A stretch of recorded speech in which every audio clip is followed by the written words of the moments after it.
प्रेमी भक्तजनों, आप सबको जय श्री श्याम की हार्दिक शुभकामनाएं। आज हम सुनने जा रहे हैं एक ऐसी कथा जो केवल कथा नहीं बल्कि भक्ति का सागर है। यह कथा है देवउठनी एकादशी और खाटू श्याम बाबा के प्रकटोत्सव की। देवउठनी एकादशी की कथा बहुत समय पहले जब सृष्टि की रचना हुई, तब भगवान विष्णु ने एक नियम बनाया कि प्रत्येक वर्ष वे 4 महीने योग निद्रा में रहेंगे। आषाढ़ शुक्ल एकादशी से लेकर कार्तिक शुक्ल एकादशी तक देवता विश्राम में रहते हैं। इन्हीं 4 महीनों को कहा जाता है चातुर्मास।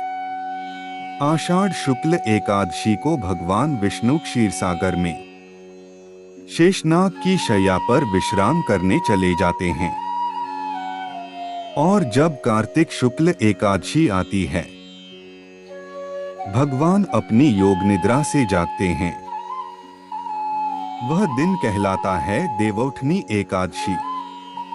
भक्तजन दीप जलाते हैं, शंख बजाते हैं और भाव से गाते हैं, उठो देव उठो, जागो देव जागो, कार्तिक मास आयो है।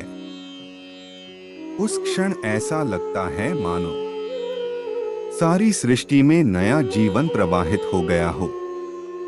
यही दिन शुभ कार्यों की शुरुआत का प्रतीक है। अब कथा का भावनात्मक अध्याय शुरू होता है। महाभारत काल का भीम पुत्र घटोत्कच और अहिलावती के पुत्र हुए। एक तेजस्वी, वीर और अत्यंत भक्त बालक बारबरीक। बाल्यकाल से ही वह अद्भुत योद्धा था।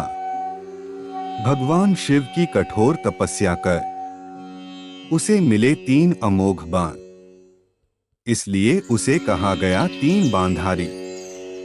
उन 3 बाणों से वह पूरी पृथ्वी को नष्ट कर सकता था, लेकिन वह अहंकारी नहीं, अत्यंत विनम्र और दानी था।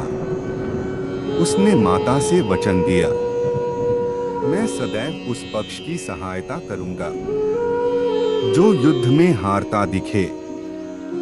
जब महाभारत का युद्ध आरंभ होने वाला था, बारबरीक अपनी माता से बोला, माँ, मैं युद्ध देखने जाऊंगा। माता बोली, पुत्र, यह युद्ध बहुत भयंकर है, वहां स्वयं श्री कृष्ण हैं, सोच समझकर जाना। युद्ध भूमि पर बारबरीक पहुंचा। श्री कृष्ण ब्राह्मण वेश में उसके पास आए और बोले, पुत्र, तुम किसके पक्ष में लड़ोगे? बारबरीक ने उत्तर दिया, जहां हारता हुआ पक्ष होगा, मैं वहीं रहूंगा। श्री कृष्ण मुस्कुराए बोले, यदि तुम ऐसा करोगे तो कोई भी युद्ध जीत नहीं पाएगा। यह संसार संतुलन खो देगा। पुत्र, मुझे दान चाहिए तुम्हारा शीश। बारबरीक ने बिना क्षण भरे अपना शीश श्री कृष्ण को दान कर दिया। वह क्षण त्याग, श्रद्धा और भक्ति का परम उदाहरण था। श्री कृष्ण ने प्रसन्न होकर कहा, वीर बारबरीक, तुम्हारा शीश इस युद्ध का साक्षी रहेगा, और जब युद्ध समाप्त होगा, तुम्हें प्रथम दर्शन का वर मिलेगा। कलयुग में तुम मेरे नाम से पूजे जाओगे। जो तुम्हारा नाम लेगा, उसका दुख मिटेगा। जो तुम्हें पुकारेगा, उसकी नैया पार होगी। बारबरीक ने मुस्कुराकर शीश झुकाया। उसका सिर भूमि में समा गया, और समय के साथ उस भूमि का नाम पड़ा खाटू। कलयुग के प्रारंभ में राजस्थान के सीकर जिले में स्थित खाटू ग्राम में राजा रूप सिंह चौहान की पत्नी निर्मला देवी ने एक दिव्य स्वप्न देखा। स्वप्न में आवाज आई, माँ, मैं वही बारबरीक हूँ। मेरा शीश इस भूमि में है। मुझे बाहर निकालो। सुबह उन्होंने यह बात राजा को बताई। खुदाई हुई और वहां से प्रकट हुआ चमत्कारी तेजस्वी शीश। उसी स्थान पर मंदिर बना जहां आज लाखों भक्त दर्शन करने आते हैं। वह स्थान कहलाया खाटू धाम। श्री कृष्ण ने वरदान दिया था, तुम्हारा प्रकटोत्सव उसी दिन मनाया जाएगा जिस दिन मैं योग निद्रा से जागता हूँ, अर्थात देवौठनी एकादशी।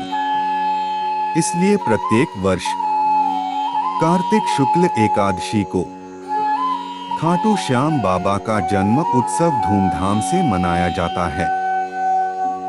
उस दिन खाटू धाम में बाबा का अद्भुत श्रृंगार होता है।